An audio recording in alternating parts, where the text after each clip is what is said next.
Tengok Kak Lina. Ra ni dia ada dua sifat. Satu tebal, satu ni tipis.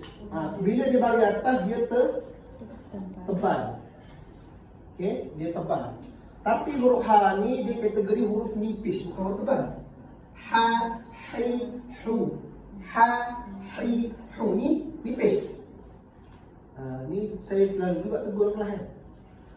Bila tebal kena pisahkan. Jangan sampai huruf ha ni ikut tebal. Macam mana contoh huruf dia tertebal? Bismillahirrahmanirrahim. Itu ha tu jadi tebal. Cara supaya tak tebal dia kena buka. Dari atas lepas tu buka. Bismillahirrahmanirrahim. Tu Arab. Buka.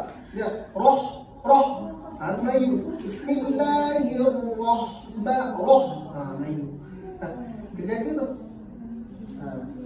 Ni. Hi ni pun nak masuk ke ra tu jangan tebal. Hiu tak boleh. Hirra. Kenipis. Hirra. Nanti tak pernah kita test satu. Pada bawah nak masuk ke ra tu kena ni nipis. Maknanya nak kena alert ketika ngaji tu ada huruf tebal, ada huruf nipis. Jangan sampai bercampur.